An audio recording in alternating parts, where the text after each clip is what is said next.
И снова всем привет, с вами Алиторн. После очень долгого отсутствия, ребят, если интересно, в комментариях опишу, почему пропадал. Ну а мы с вами продолжаем прохождение Pillars of Eternity 2 Deadfire. Как вы помните, в прошлой серии мы с вами добрались до корабля Диковин, который является одним из бесплатных дополнений к игре. И сейчас мы пойдем скупляться, я так думаю. А после, если у нас еще останется время, я думаю, конечно, что у нас останется, мы отправимся с вами в Никитаку, точнее, выполнять все контракты, которые у нас там есть. Ну что ж. С Зедаком мы уже разговаривали. Давайте посмотрим, что он продает. Так, сейчас мы будем внимательно изучать, потому что, конечно, очень много здесь будет, скорее всего, предметов, но посмотрим. Так, перчатки тюремщика. Перчатки тюремщика дают запрет. Вот запрет — это пленник изолирован от окружающего мира. Мы с вами в прошлый раз их уже просматривали. Кушак правосудия. Вот здесь равнозначный урон по противникам, плюс 10%, и по нам, если он больше. Шутовской колпак. Дает деревенский дурачок. Вот. Радиус ореола 2,5. Только в бою. Друзья и враги получают неуязвимость к воздействиям решительности, но их отклонение уменьшается. Ну, короче говоря, и тоже как бы и на ту сторону, и на ту. Так, рукавицы меч, наручи мечника. Так. Скользящий удар. 10 обычных попаданий противника становятся легкими от оружия ближний бой. В смысле противника. Ну, скорее всего, к нам он тоже относится. Так, запас снарядов. Дает сковывающие стрелы миноленты. Ботинки уклонения. Ботинки скрытности. Башмаки скорости. Пояс из шкуры тролля. Здоровье восстановлено +1 каждые 6 секунд. В принципе, это полезно, кстати. Я вот думаю только кому.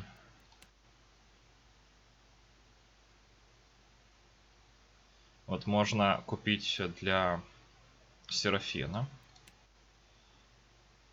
И можно купить, кстати, для Алота. Давайте даже купим. Пока заберем их основному персонажу. Вот. А там будем дальше смотреть. Так, с этим есть. Здесь вроде бы все просмотрели. Капитан Тенник, давайте с ним поговорим. Приглянулось, что это капитан? Тенник улыбается, его рога тускло мерцают. Необычный у тебя корабль. Он с любовью похлопывает по столу. Еще бы. И старше всех нас вместе взятых. У Сатары старая корыта всегда как новая. Ну, в целом. Обрати внимание на балки и проводку. Они очень похожи на ингвитанские. Думается мне, что корабль — это, по крайней мере, точнее, по крайней мере его корпус, построили во времена древней славной империи. Наверняка. Не то чтобы я питал какие-то иллюзии насчет его важности. Скорее всего, просто старое торговое судно, которому повезло пережить упадок Ингвита. Как тебе удалось стать капитаном этой палубы? Не только палубы, но корпуса и мачты тоже. Его смех сыплется звоном колокольчика. Вежливо посмеяться. Я приехал в Айдир около века назад, еще мальцом, и пролез на корабль тайком. Старик-капитан мог выкинуть меня за борт, если бы не свет. Он дотрагивается до светящихся рогов, выступающих из его черепа. Немногие моряки решаются злить Ондру. Впервые моя богоподобность принесла мне что-то, кроме страданий. Нелегко быть тронутым богами. Ты даже не представляешь, дружище. У тебя есть что-то на продажу, или ты просто собираешь свою долю с экипажа? Ага, я продаю лучшие колдовские безделушки на архипелаге. Стоить будет шиллинг, а то и все 60, но такое качество дорогого стоит. Покажи, что у тебя есть. На борту корабля все только самое лучшее. Так, колода бесконечных возможностей. Использование один забой. Эффекты на себя. Взять карту. Насчет истинного происхождения колоды ведутся споры. Я вот помню эту колоду, честно говоря, только не помню откуда. Так, использование любимый кукольный рыцарь. Ключевые слова фигурки. Использование 5. Отважный эдирский призвать, отважный эдирский рыцарь. С грубых швов не слишком привлекательной куклой лезет набивка. Но если присмотреться, становится ясно, что рыцаря нужно крепко обнять. Если же его обнять, то он излучает тепло и сильнейшую привязанность. Кольцо процветания. Дает сила денег. Сила денег, вероятность превратить обычное попадание владельца в критические растет вместе с богатством отряда. Ха, интересно.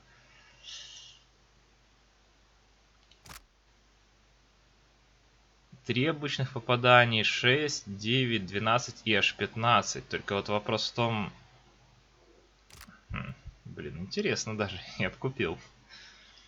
Ожерелье новых возможностей. Разнообразие обличий превращается в случайное волшебное оружие в начале каждого боя.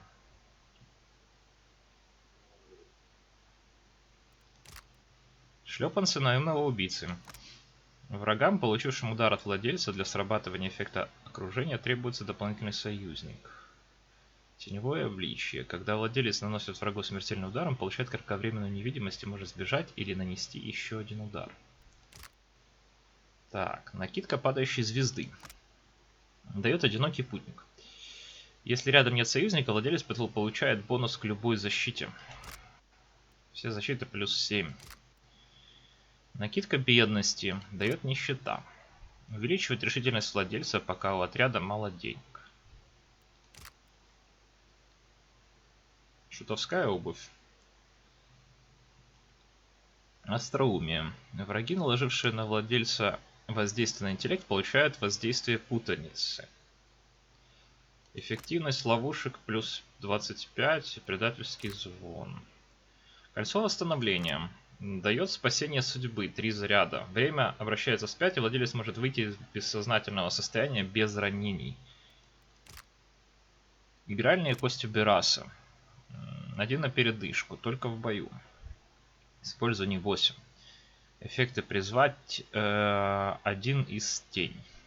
Жизнь многих смертных зависела от броска этих костей, но каждый их владелец разделял общую судьбу. Его тело находили полностью лишенным жизненных сил. Лучше вообще ими не пользоваться, если только нет желания навлечь на себя гнев Бераса или сыграть на собственную жизнь. Так, ну я думаю, что кольцо процветания мы купим с вами. Вот, мне интересно, как оно работает. А остальное вроде бы все у нас есть. Ну, точнее, все, что есть тут, оно нам не нужно.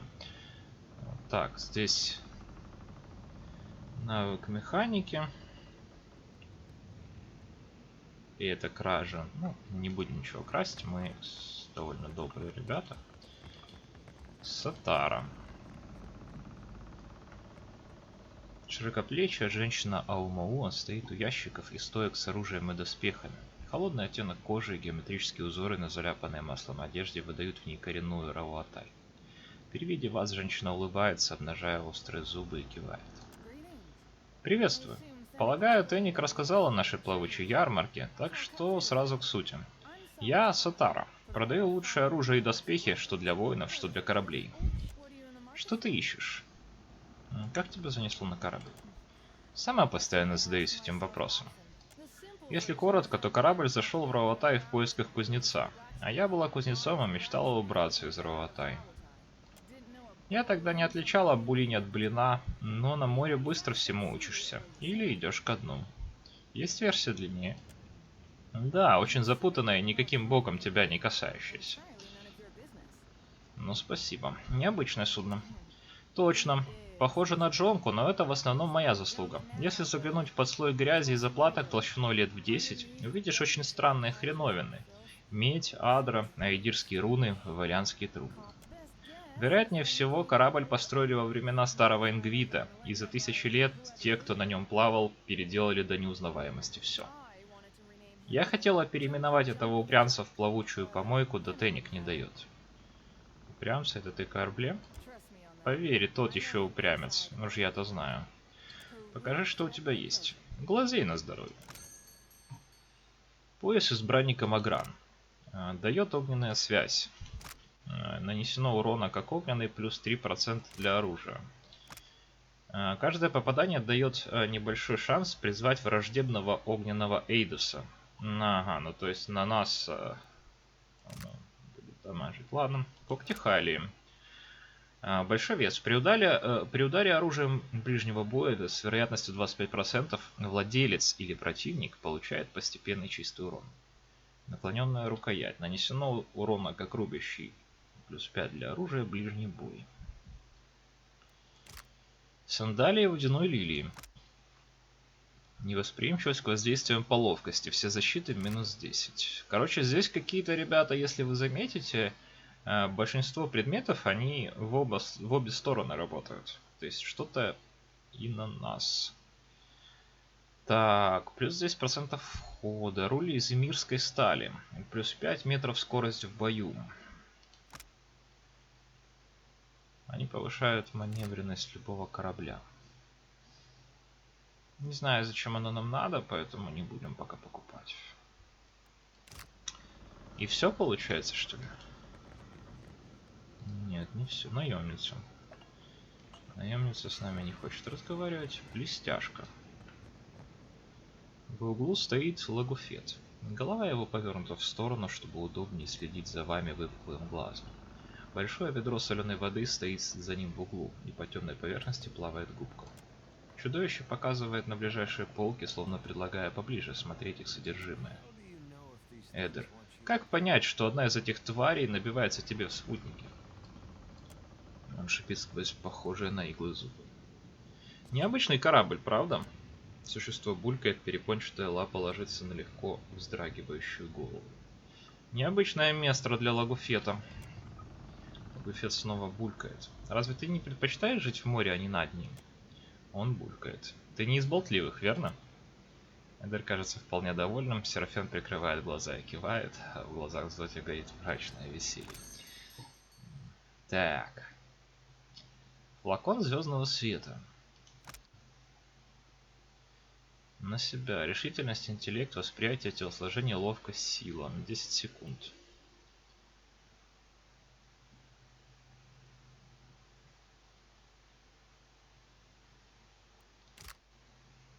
Так, зелье быстрого восстановления. Костяной панцирь.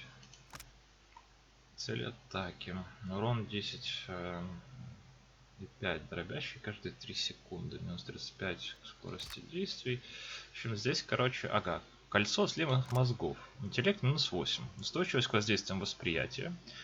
По интеллекту и по решительности. Ожерелье света и Атаса.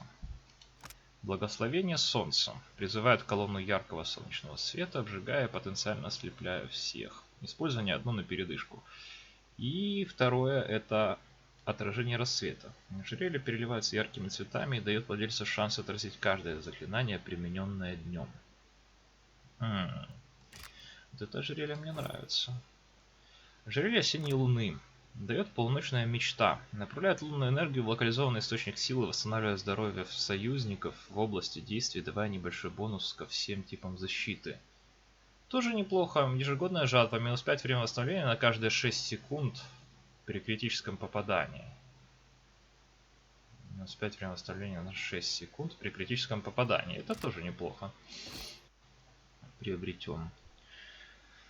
Так, кольцо малого отклонения понятно, малой защиты понятно, большого здоровья тоже понятно, и ожерелье огненных шаров тоже понятно. В принципе, неплохо. Заберем это. Вот у нас, как вы видите, уже денег довольно много, мы корабль поздно встретили. Что, это все получается, да? Больше здесь товаров нет. Ну, я ожидал немножко большего, честно говоря, ребята. Немножко большего. Ну ладно.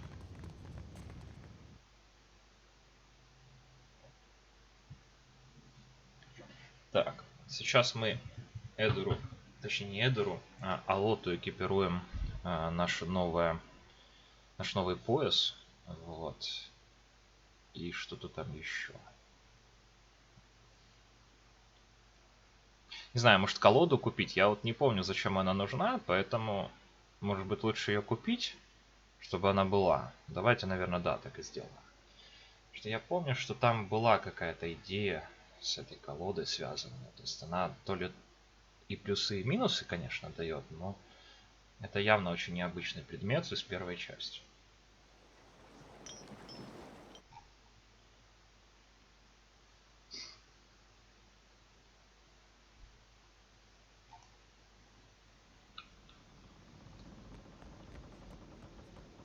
Finding everything to your liking. Nothing but the best.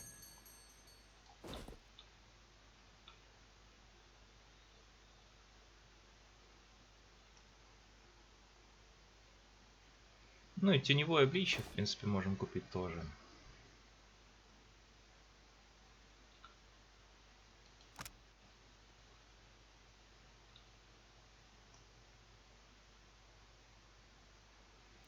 И одинокий путник тоже неплохая штука.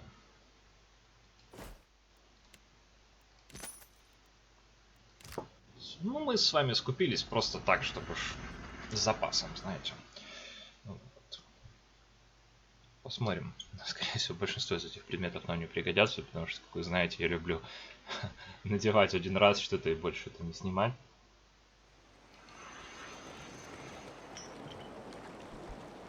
Так, сохранимся и экипируемся. Так, экипировка у нас будет следующим образом. Ожерелье. Так, у нас у Алота много всего. Давайте убираем это все сюда. Так, теперь даем ему... Подождите.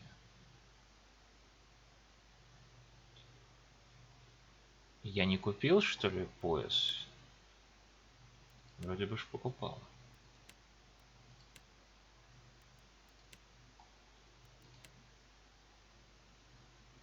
А, подождите, я его купил прямо... Нет. Так, что-то тут не то.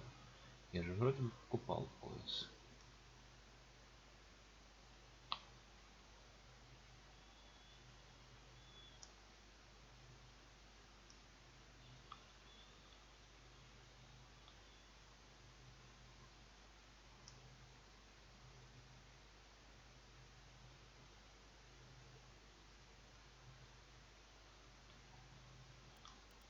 Так, ну ладно, видимо пояс... А, вот он. Что-то я не туда смотрю. Все. Замечательно, у нас есть регенерация.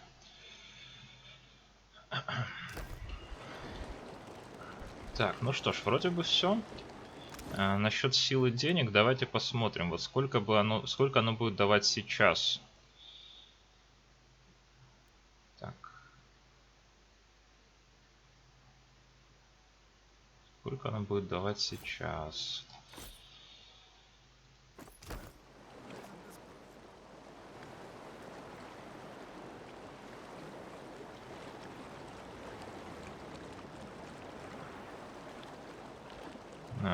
Оно только в бою действует, что ли?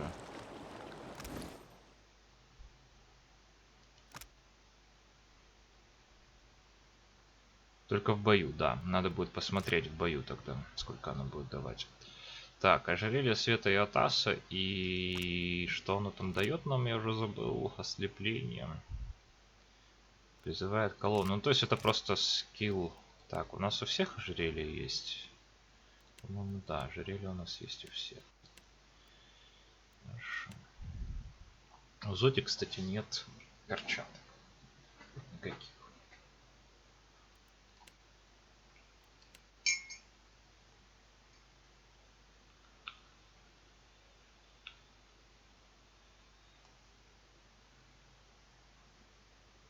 И ботинок. Ботинки ей можно дать. Дают прыжок. Прыжок. 2 на передышку. Ошеломление на 5 секунд.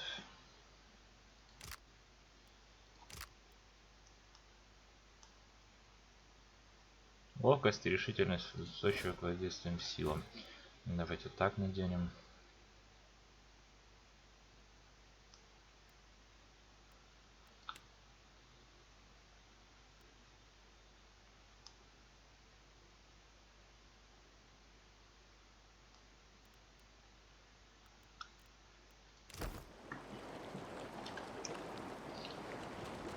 Ну ладно, поехали.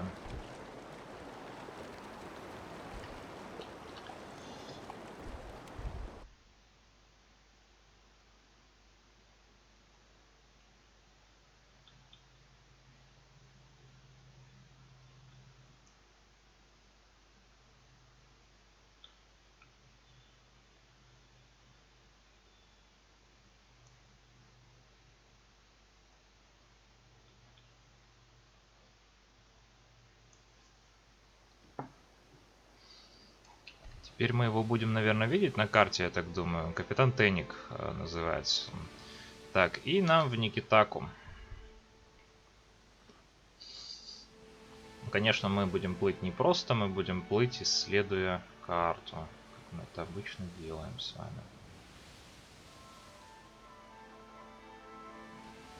Вдруг что-нибудь увидим интересное. Так, кто у нас здесь? Выдающийся капитан из королевской компании Архипелага. Но мы не будем его трогать.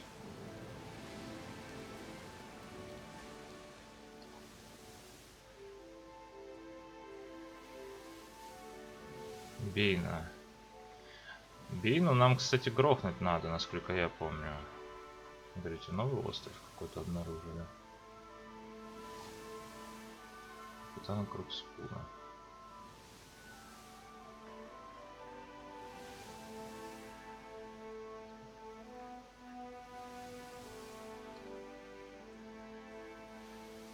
Нерлисфен безумный.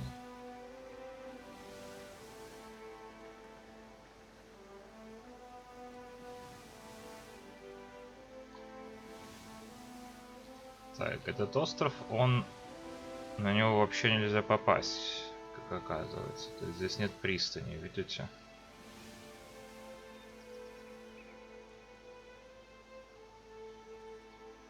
Торговые корабли вне фракции. Хорошо. Ладно. Вообще, ребят, вот интересно будет услышать в комментариях от вас ответ на такой вопрос. Почему, как вы думаете, пилары вторые, да, то есть вот эта игра, которую мы проходим, она очень слабо продалась? Потому что, в моем ощущении, она во всем лучше, чем первая часть. Но в то же время первая часть продалась чуть ли не в 3 или 4 раза лучше. И даже там, вот, допустим, сравнить с Pathfinder, который недавно вышел, да, тоже он продался в 2 раза лучше, чем пилары. Вот я не понимаю. И разработчики, на самом деле, тоже недавно задавали этот вопрос у себя. Точнее, не задавали, а писали о том, что вот если будет третья часть, нам нужно серьезно об этом задуматься, потому что и и издания, да, которые обозревали игру, критики, они очень лестно о ней отзывались, и в то же время почему-то продажи игры очень слабые. Очень интересно будет услышать ваше мнение. Двое ваших матросов затеяли спор на палубе. Так. Корабль тихо покачивается на волнах, синее море простирается до самого горизонта. Ваше внимание привлекают громкие голоса, спорящие на палубе. «До половины этих рыбин брюхом вверх плавала», — кричит Ирена. «Лучше выбросить весь улов, чем потом команда будет брюхом маяться». Ну, в общем, надо оценить состояние улова. Давайте делаем. Мы это уже просто делали как-то. У некоторых рыбин чешуя потеряла цвет, а брюхо раздулось. Очевидные признаки болезни. От такой еды команда может заболеть. Выбросить рыбу за борт. Я не стану рисковать здоровьем команды. Мудрое решение, капитан, радостно кивает Ирена. Матросы поднимают бочку и высыпают рыбу за борт в море. Так, давайте почитаем по поводу Бейны, потому что нам точно нужно ее убивать. Награда за голову Бейна. Гномий мистик Бейна, ответственная за многократные случаи мошенничества и убийств, последний раз был замечен на острове. Ну, что ж. Попробуем. Попробуем, ребят. Я уже, честно говоря, многое забыл в игре. Поэтому сейчас мы будем вспоминать, как это все делать. Сначала заберем воду.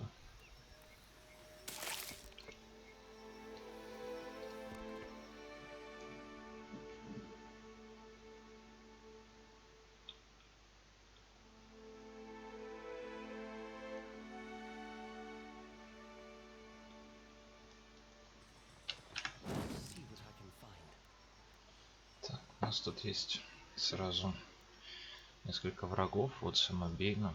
Паладин Золотого Соглашения. Вот. Их тут достаточное количество. Сайфер, наемник, жрец.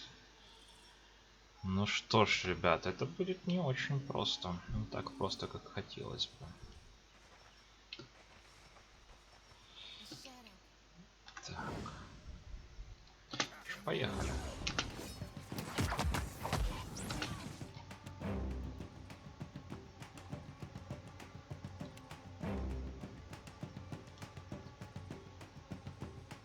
У нас, кстати, какие-то ветры появились. Наверное, от чего-то. Так, заклинание 7 уровня. Огненный шар с задержкой.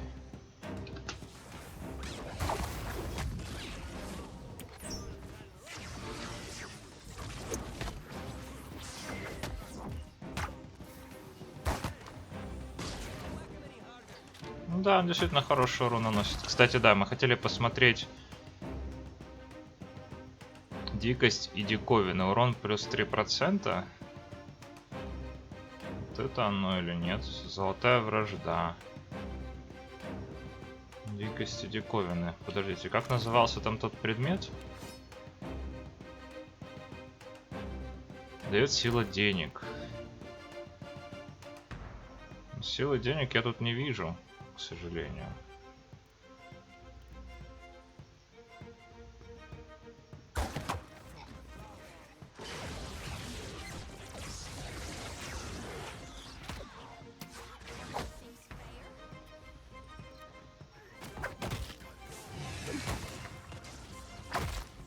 Вообще, ребят, я не помню, говорил я это или нет, но в том, чтобы проходить игры на ютубе, есть свой плюс. Потому что когда ты надолго уходишь от игры, ты можешь всегда пересмотреть свои прохождения, которые ты записывал, и вспомнить, чем все закончилось в прошлый раз. В принципе, перед тем, как записывать каждую серию, я так и делаю.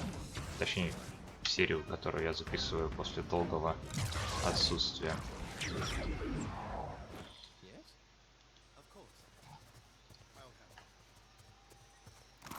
Так, превосходная булава. Бригандина кочевника. Класс защиты 12. Дает одинокий авангард. Есть вероятность того, что обычные попадания становятся легкими, если рядом нет союзников. Ищут отклонения, когда поблизости союзники одновременно. Вот, это неплохо. Кушак телосложения эотенов. Телосложение плюс 3. Цели большого исцеления. Телосложение сюда. Зелье большого исцеления давайте тоже сюда. Жемчужину вот это сюда. Бригантина кочевника. Вот, она нам даже подойдет. Смотрите, главному персонажу, может быть, еще Эдеру. Ну, у Эдера средний доспех. Ладно, возьмем главного. Так.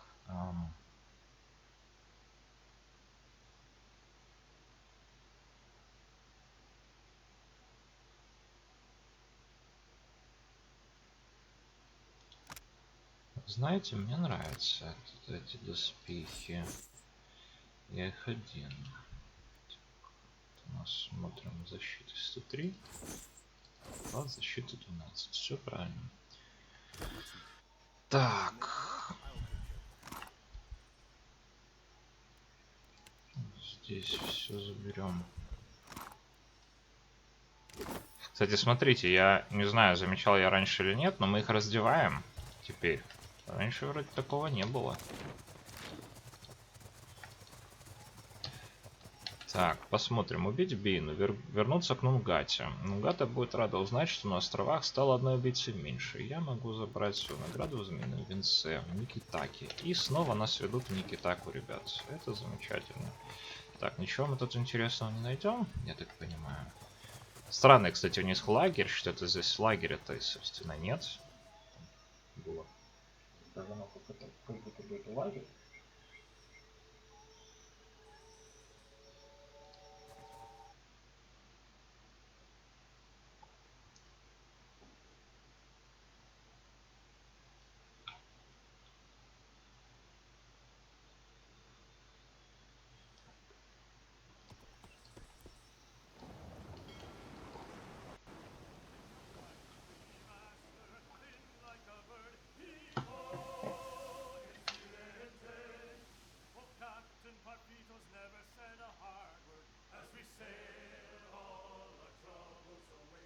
Мрачный дед Форвин. Кстати, давайте посмотрим еще, у нас есть ли какие-то... Так, Урнокс. На острове посредине зубов Маграна. Отправиться к священным ступеням. Эспира в свином венце. Причал королевы. Бит лорда-адмирала Беса.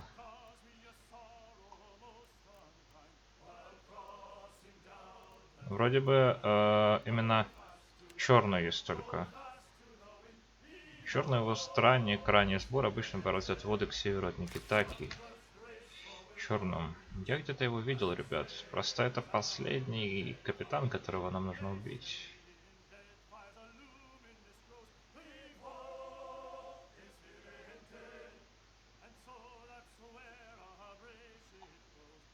Черный, вот он. Ну что ж, поплыли сюда.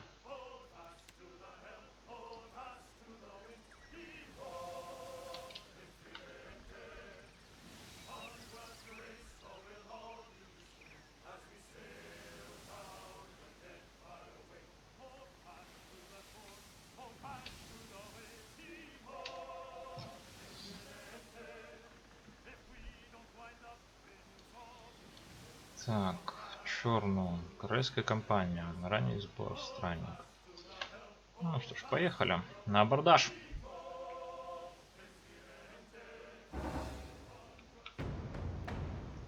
Тоже переделали новую менюшку, смотрите.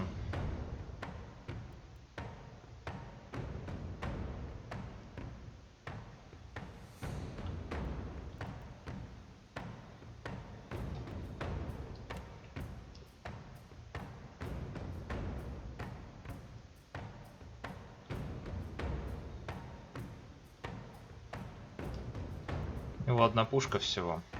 Давайте вступим в морской бой, посмотрим, как он переделан. Благодаря умелому маневрированию непокорный ловит ветер задолго до того, как с этой задачей справляется ранний сбор.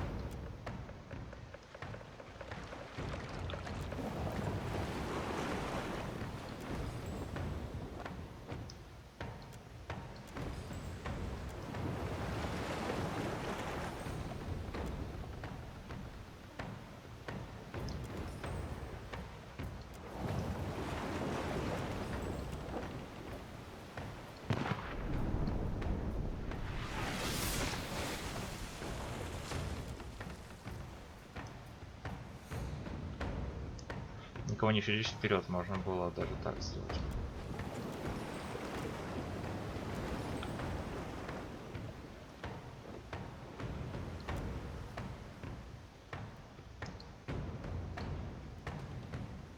Ага, теперь это вот так выглядит.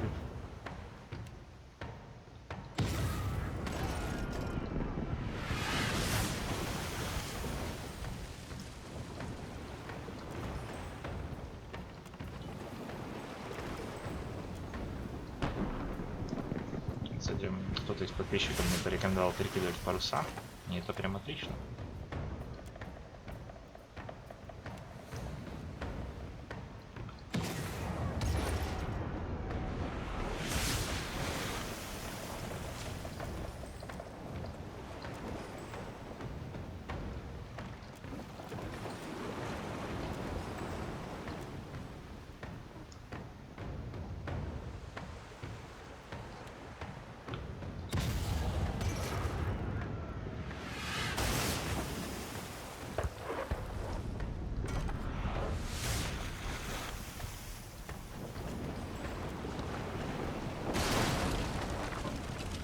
Ранний сбор врезается в столь непокорный.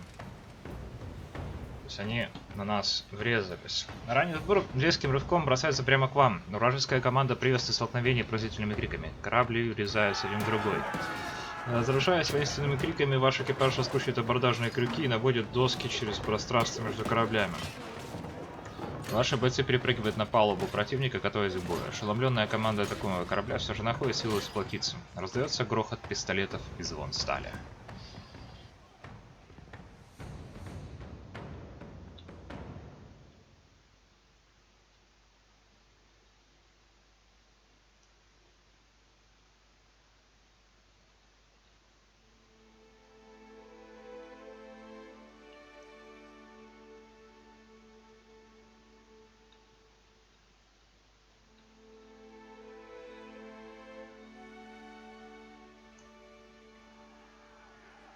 Интересно, нас впервые врезались. Ты станешь прекрасным трофеем.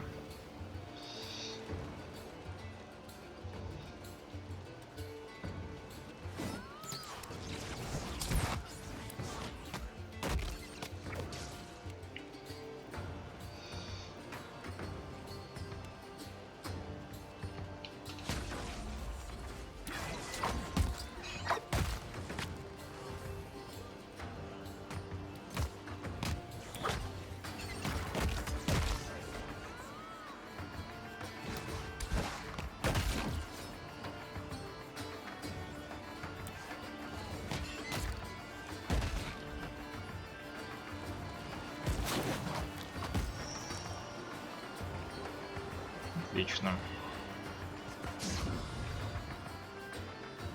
Экипаж получает 720 опыта. Мы взялись монеты с экипажем.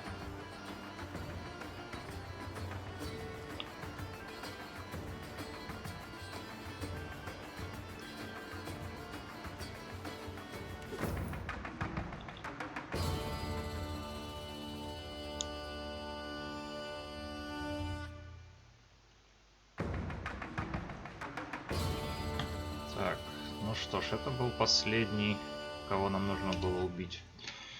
Вот, и давайте почитаем. Града за голову черную. Вернуться к Удите. В убежище Ликадеев Денеджо.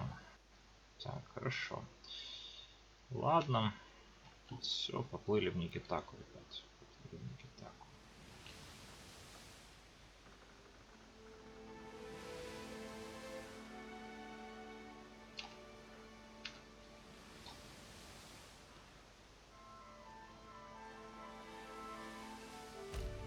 Вас окутывает туман. Океан накрывает внезапный туман, такой густой, что в нескольких метрах от корабля уже ничего не видно. Ветер стихает, волны успокаиваются, не слышно ничего, кроме скрежета корпуса вашего корабля. Непокорный дрейфует на одном месте. Ребята, это, по-моему, призрачный корабль. Мрачные зеленые огни рассекают туман, из него появляется силуэт огромного галеона. Ветер наполняет истрепанные, полусгнившие черные паруса, и корабль на большой скорости идет на вас. Капитан, облаченный в потускневшие доспехи женский скелет, враждебно смотрит на вас с юта своего ветхого галеона. Она постукивает двумя костяными пальцами по своей груди, потом указывает прямо на вас. «Я не трону отмеченное богиней смерти». Она печально кивает, потом дергает головой и разворачивает корабль. Когда плавучий висельник разворачивается, на его палубу выходят несколько моряков-зомби, желающих взглянуть на вашу команду. Они скребут полусгнившими пальцами по такому же полусгнившему такелажу, и их головы бешено вращаются. Корабль снова исчезает в тумане. Проходит пару минут, и туман рассеивается. Ветер снова наполняет паруса. На небе не облачко, другого корабля нигде не видно. Очень интересно. То есть мы с ним столкнулись, но он не захотел с нами воевать. Блин, жалко. Это было бы интересно, наверное.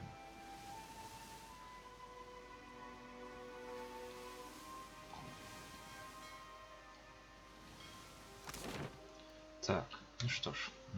Сначала начнем с причала королевы.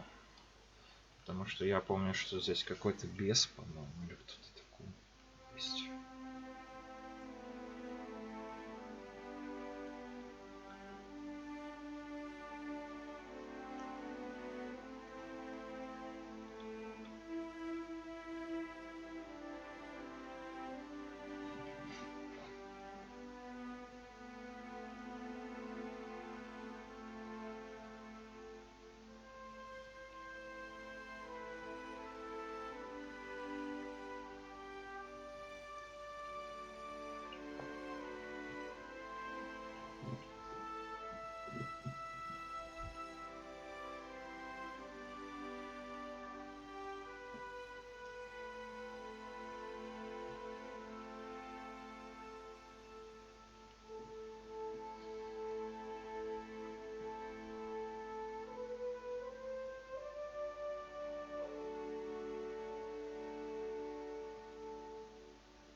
Серафин, клянусь семихвостой плеткой, капитан. Ты тоже видишь эту просиженную мухами развалину?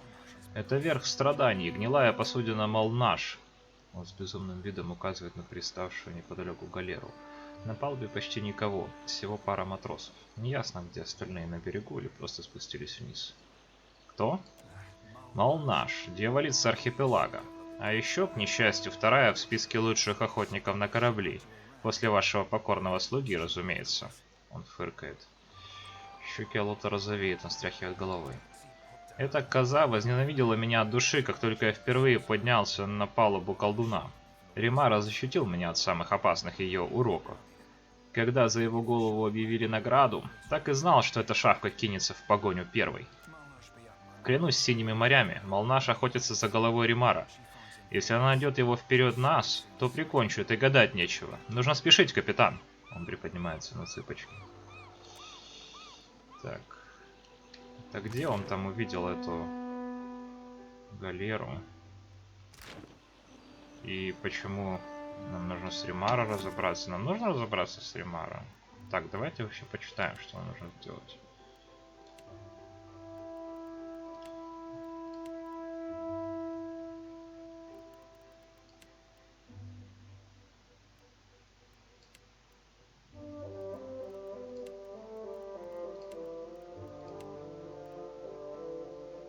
Ага, вот. Расспросить судину в сияющей бане в Никитаке.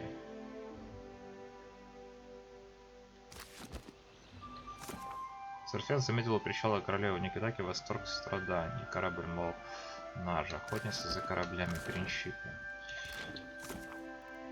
Так, лорд-адмирал Бес. Обыскать причал королевы, убить лорда-адмирала Беса и забрать его голову. Что ж, давайте обыскивать причал королевы. Лорд-адмирал Бес. Не помню пока такого, но сейчас будем искать. Надеюсь, Бес это просто кличка.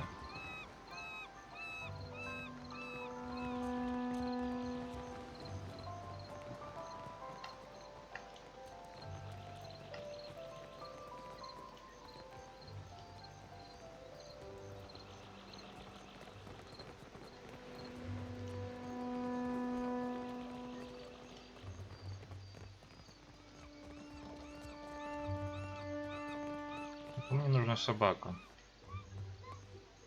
Левин. Воздействие, интеллект +1. Замар.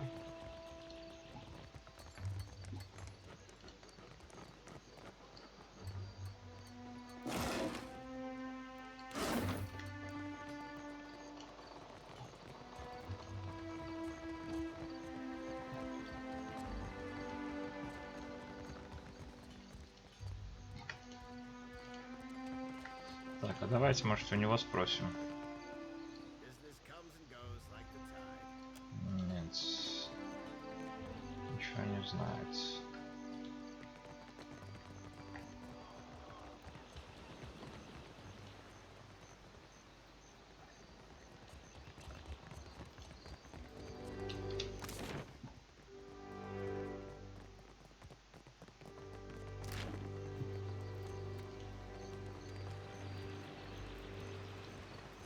As easy as it seemed to turn a profit in Neketaka, but there is opportunity.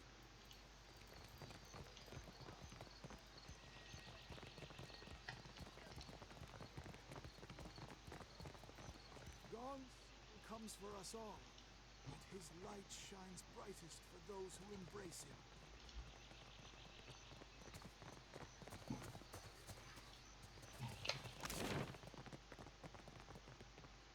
Так, давайте вот сразу в темные переулки всякие пойдем, потому что вполне возможно, что он там. Давайте бегать на ускорении, потому что ускорение у нас вот он, походу. А нет, это что-то другое. Синвилл Тейла Ваника. Подождите, мы, по-моему, с ним уже когда-то разговаривали. Что тебе нужно? Что такая юная девочка делает на улицах Никитаки? Да, это мы тоже уже все было.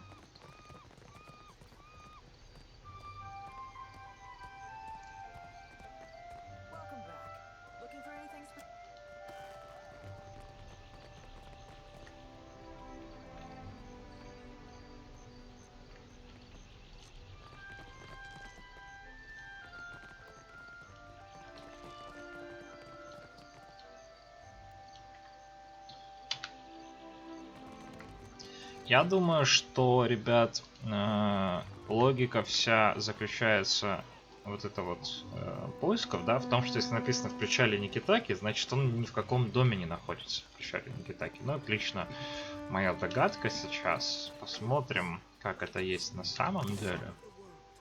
Thou givest me life and purpose. Dawn's sickle comes for us all, yet his light shines brightest for those who embrace it. Еще в отношении Акема. Мы с ней говорили? Да. Ты работала в сияющей бане? Ладно.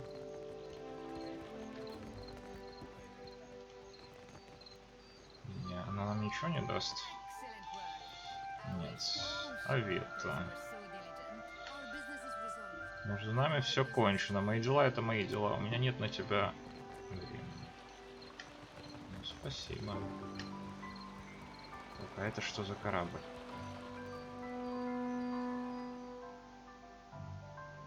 А, отправиться в крипту.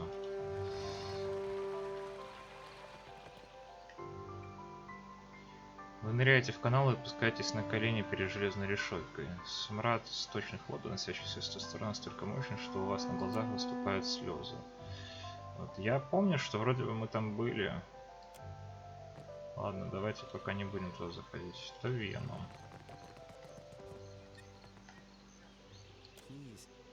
Хочу тебя кое о чем попросить. Ты видишь дела с Валианской торговой компанией? А в чем проблема? Собственно. Я из Дуапа. Мы подписали договор с компанией. Тавена показывает глазами на штаб, глядя при этом как-то подавленно. Все это время мы не осознавали условий. Я хочу как бы пересмотреть условия. На чиновники меня гонят. Расскажи мне о том контакте. Мой отец, Ранга, принимал деньги от компании. В обмен разрешал им добывать адрум. Он говорит очень уверенно, словно много раз повторял эти слова. Он не понимает валянского подхода. Когда он умрет, чужаки заберут наш остров себе. Отец заболел, а Лука, чиновник, защищает соглашение так яростно, словно оно на его коже написано. Думаю, компании не нравится, что кто-то оспаривает условия договора. Акира.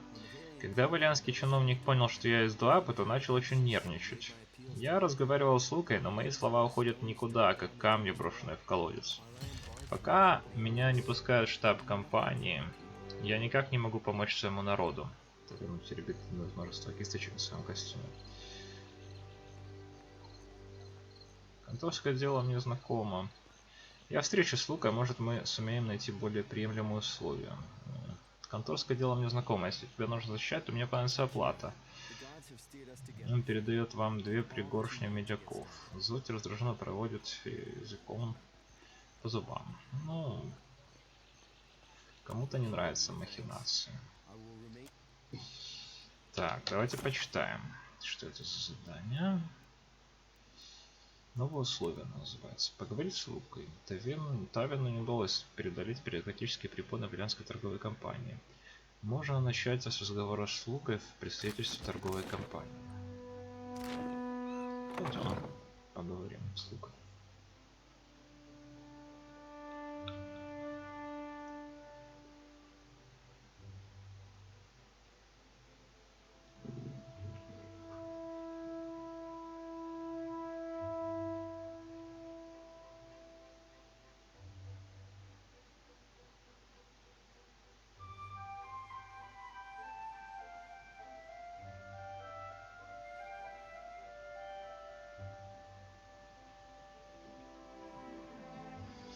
Так.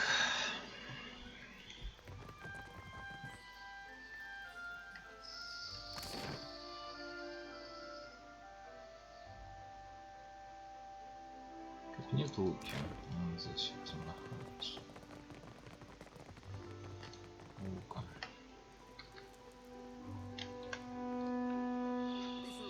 В этом кабинете и так тесно. Неужели обязательно в нем толпиться? Я поговорил с Тавену, что стоит снаружи. Ты утверждаешь, что у вас есть право на землю племени? Да, и за моим утверждением стоит вся сила закона, что бы ни говорил туземец. Он явился ко мне с поддельным контрактом, как будто я не отличу их бумаги от наших. Лука жестом указывает вам на дверь. Тавену повезло, что я всего лишь конфисковал подделку. В глотке ему бы вряд ли понравилось. Тавена ничего не говорила о подделке. Синтьера, неудивительно, что этот мошенник законченный лжец. Я запер его дешевую подделку в сундук. Сохраню, чтобы потом вспомнить и посмеяться.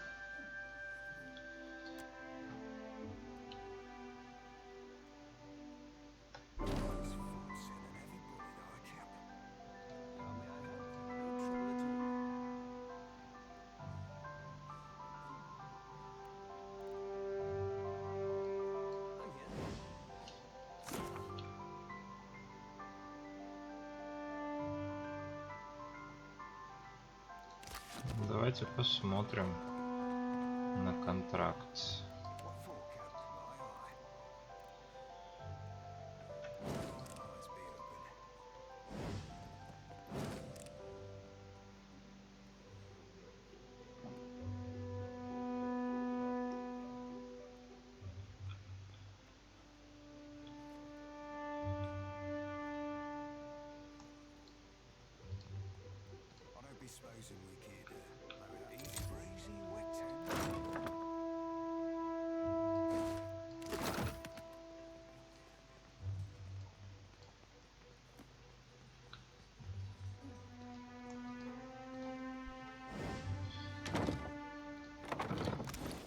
Так, и что мы с этим контрактом можем сделать?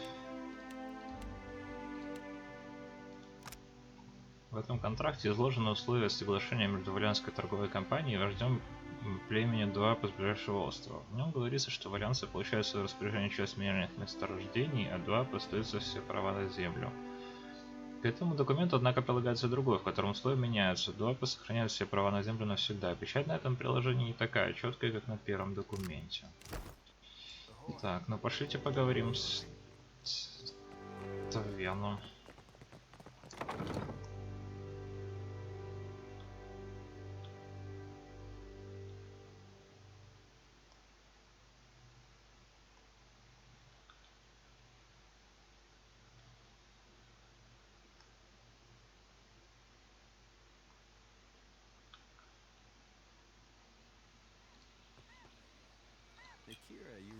Экира, это снова ты. Есть новости? Тавеном касается лба, знак приветствия.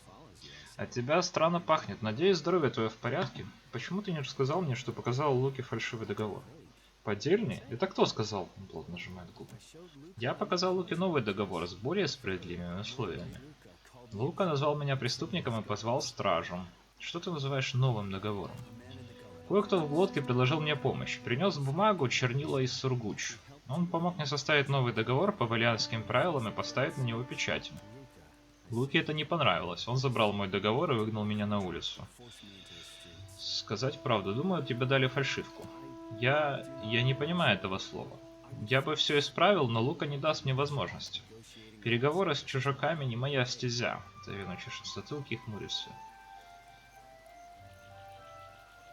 Я встречусь с этим Луком, может быть, мы сможем найти более приемлемые условия.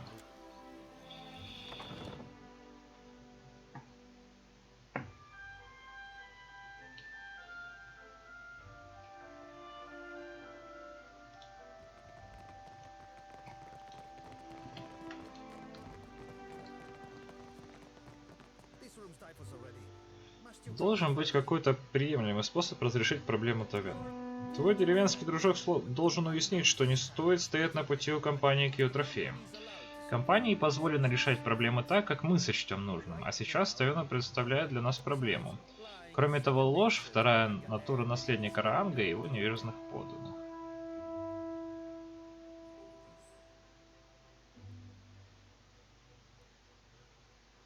Это земля предков Дуапы. Так поступать неправильно.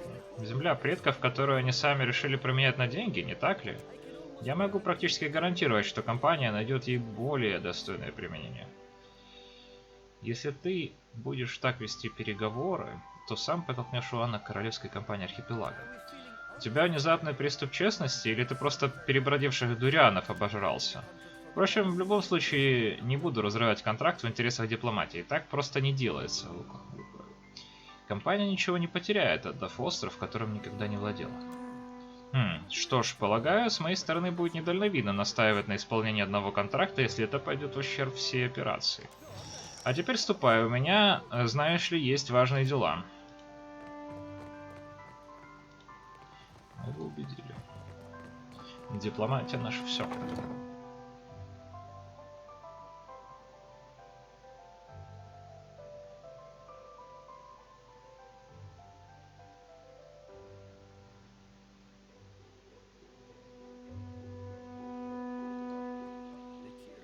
Кира, это снова ты. Есть новость? Тавиану касается лба в знак приветствия.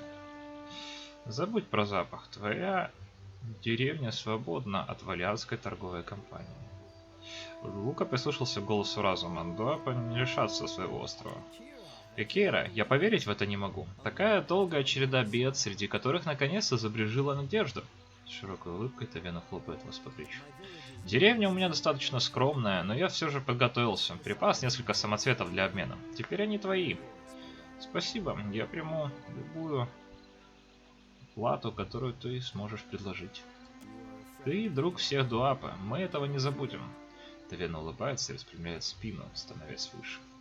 Вы получили предмет изумруд, ингредиент и перламутр. Ну что ж, ребят, очень такой дипломатический простой квестик, но в то же время неплохой. Но думаю, что на этом мы с вами сейчас закончим игру, потому что время уже у нас подошло к концу. Вот. В следующей части мы с вами продолжим поиски беса и посмотрим, что нам готовит будущее. На сегодня это все. С вами был Реторн. Спасибо за просмотр, ребят. Пишите комментарии, оставляйте отзывы, задавайте вопросы, подписывайтесь на канал, ставьте лайки. До следующей встречи.